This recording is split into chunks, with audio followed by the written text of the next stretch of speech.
Here, at the Tampa office of the FBI, the Wall of Honor pays tribute to all special agents killed in the line of duty.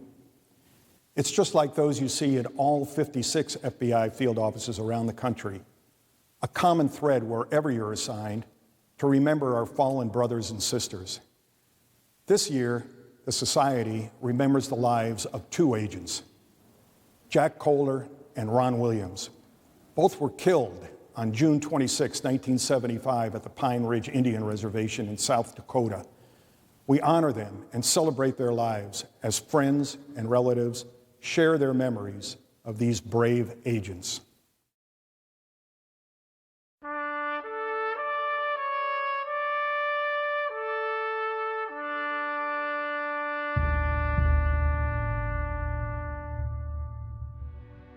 Jack was a really loyal and a dedicated type guy to anything he was involved in, but always in a good mood. Never heard him complaining. Never had anything negative to say about anybody else. He was just always positive and just a delight to be around. He was very, very proud to have been a member of the Los Angeles Police Department and extremely proud to be an FBI agent. He just loved the Bureau. Ron was real lively, real funny. He was the type of person that would pick you up if you had a down day. His humor and his smile was just infectious. It's rare that I ever saw him without a smile on his face, except for his official photograph, like on the Martyrs Wall at the FBI. He looks so very stern there. I thought maybe somebody painted that expression on his face, because I never saw him that he wasn't smiling. You used to look at him and you'd say, man, I wish I had that magnetism.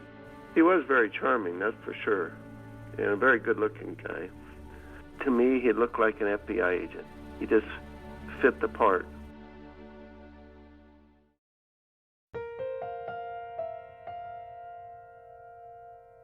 My name is Susan Gregg, and I'm Jack's youngest sister.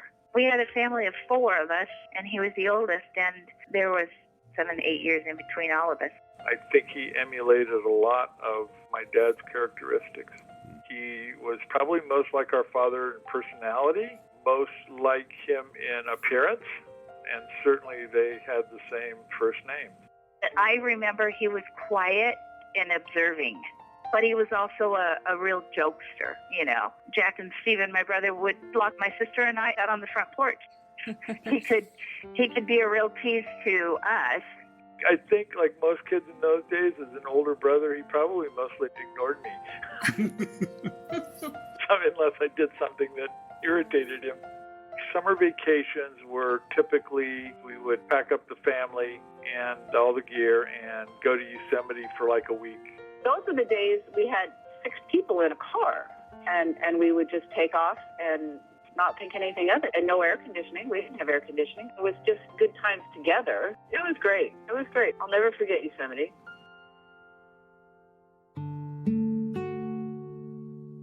My name is Dan Williams. I am Ron's first cousin. My dad and Ronnie's dad were brothers. Ron and I were very close. We had a very good life. He and I, because we're so close to our ages, spent a lot of time together, had a lot of fun. In Glendale, you know, it's a big city. We used to ride our bikes downtown and just spend the whole day goofing around like 13-year-old boys would do. My name's Sharon Williams. I'm married to Dan, and I met Ronnie in 1965. He just didn't feel like a stranger when I met him. He gave me a big hug, and he had that ear-to-ear grin, and he was silly and fun and put me totally at ease. His dad and mom were very sweet and caring, and I know he loved his mom and dad very much. Ronnie had a real good family life, and I think that had a lot to do with the way his personality was. His dad was the same way, quiet but funny, very sweet, caring, would do anything for you.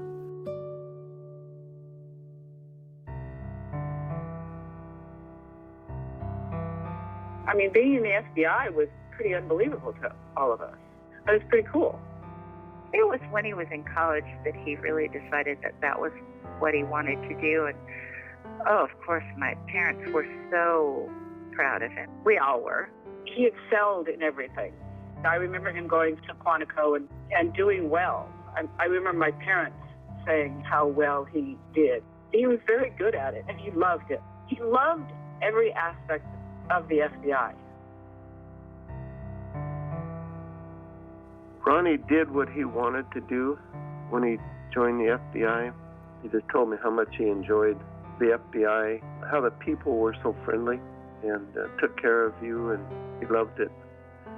I'm Dave Williams, and I came into the FBI with Ron Williams, and we were the last class to come in through training in the old post office building. I could probably best describe Ron as being California laid back, and his nickname was California, and he just looked and acted like a laid back Californian. You know, nothing was really upset him. He was probably the nicest human being you would ever want to meet in the whole world. My name is Pat Johnson. I got to know Ron the very first day of the new agents training. Ron Williams was the nicest guy in the class. He was respected because he was simply nice to everybody. Ron is a pilot, and I was a pilot, although not nearly as good as Ron. And on the occasion of the 4th of July vacation, my wife came to visit. Ron says, "Hey, let's go get a plane and go flying." And I said, "Great idea. We can fly my wife around D.C." It was all a buzz that weekend, and then we went on a little flight, and he scared the bejeebies out of me with a few drops and turns, and I think he probably enjoyed scaring me, so. But it was an exciting time. My name is Jim Huggins. I first met Jack Kohler in approximately 1971 when we both were assigned to the Denver Division. And from that point on, we became very close friends. He was one of the best agents I'd ever worked with. He was top of his class, I think, just about everything, physical fitness, shooting, just a real perfect example of a law enforcement officer. We both liked the outdoors. We both liked to snow ski, and we liked mountain climbing, so we started participating in those activities together. When you first met him, he was kind of quiet and reserved, but once you got to know him, he had an outstanding sense of humor, and he was always joking and kidding around. My official bureau name was William Hayden Matins, known as Bill. I met Jack in Albuquerque, where he was a first office agent. I have a background in law enforcement, and of course he was a former LA police officer, so we kind of struck a chord, and I became his training agent, although I'm not sure who was training who. If you needed a good guy for an arrest or, you know, just to have a beer with and talk about your family life, he was the right guy. He cared about people. He was always there to support you and never made a big deal of it, you know. That's the kind of guy Jack was. My name is Art Turner. I knew Ron Williams real well. We were both assigned to the Rapid City RA in South Dakota in 1973. Ron was a great guy, and I can honestly say that I didn't know anybody in Rapid City that he did not get along with really well, or that anybody that did not have a lot of respect for him. He had a real good understanding of people and what made them tick. He had very good instincts. My name's June Williams Turner. If I had one word to describe Ron, handsome. He was so handsome you could just sit and look at him. It was like a moth to a flame when he walked in, and it was like, oh, Ron Williams is here. He was just gorgeous. He really was. A lot of the women flocked to him. He was kind of the star of the resident agency out there as far as single men. You know, we always joked him about the girlfriends he had and how he could spend 3 minutes with them and have them eating out of his hand. We had several that claimed that they were engaged to him at the same time. He was just so much fun to be around. He was an incredibly wonderful person. We got to really know them well and travel together with them on a couple of trips. You could tell he just adored his family.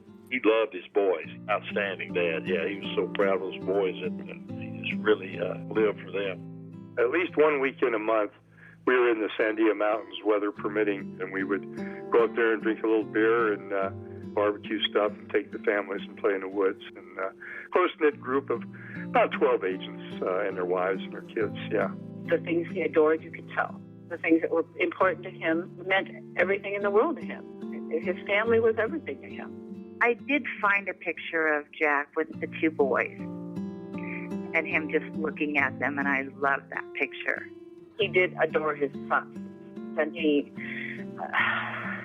didn't have enough time with them. I don't think he ever had a bad day in his life, until unfortunately the last one. The day that it happened, I came home to my mom and dad's at the time, and one of the agents was standing out on the porch. He had a look on his face, and I thought, what's going on here? And I walked up, and he grabbed me and hugged me, and he said, "Ronnie's been killed." And he said, "I'm here to be with the family." The FBI stayed with us every day, took us to the funeral, and I think without them there, it would have been harder. It helped us a lot. It breaks my heart for Aunt Ellen. Her goal in life was to remember Ronnie and to go to all the FBI functions, all the memorials, and provide everything she could to them so that he wouldn't be forgotten. Ellen and Ron were so close. I think he was just the most incredible son. He was so compassionate and loving to her. He absolutely adored his mother. She misses her son so much. Without the FBI, she would be lost down in L.A. They do everything for her. They visit with her constantly. Without the FBI, Aunt Ellen would have had a really bad time. The FBI is her family. When he was killed, the day before, I talked with him, and we were planning a fishing trip up to Wyoming for that weekend to go trout fishing. And he was all upbeat. We got the call the next day of our SWAT team to report to Pine Ridge, and I had no idea what was going on. And when we got off the plane up there, one of the agents from Minneapolis came over and said, "We've got a couple of agents that have been killed out here on the reservation." So immediately I said, "Who were they?" He said, "Jack Kohler and Ron Williams." I was completely devastated when I heard the names. And that right there, I mean, that's something that's stuck with me forever. He was a consummate police officer. He was a damn good one. So focused and dedicated. And he went into a situation that he could have never anticipated, and he made the very best of it, and he gave his life. When they cleaned out his hotel room, they sent me, a couple of months later, a birthday card. My birthday was in May, and they found it in his things in his hotel room. I still have it. It meant everything, that just to know that he was thinking of me as well at a time that he was so busy and had so many other things on his mind. Brought a smile to my face in a time that there wasn't much to smile about, and it still does. To lose a brother who was passionate in his life and wanted to help people. In 28 years, he didn't have a whole lot of time, but I do think he made a difference. He did to all of us. I like to think of Jack. He loved his job. He loved his family. He would have loved his grandchildren. And he is, looking down at his grandchildren like that.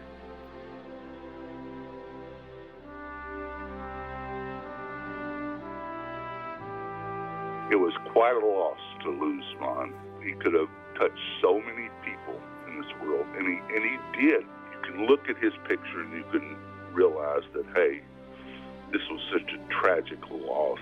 It was such a loss.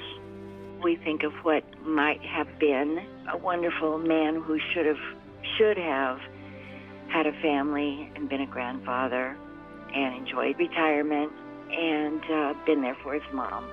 We'll just all never, ever forget him. I just want to say that I think of him every day if he can hear me. I think of Ronnie every day. And Ron, if you can hear me, I love you, buddy.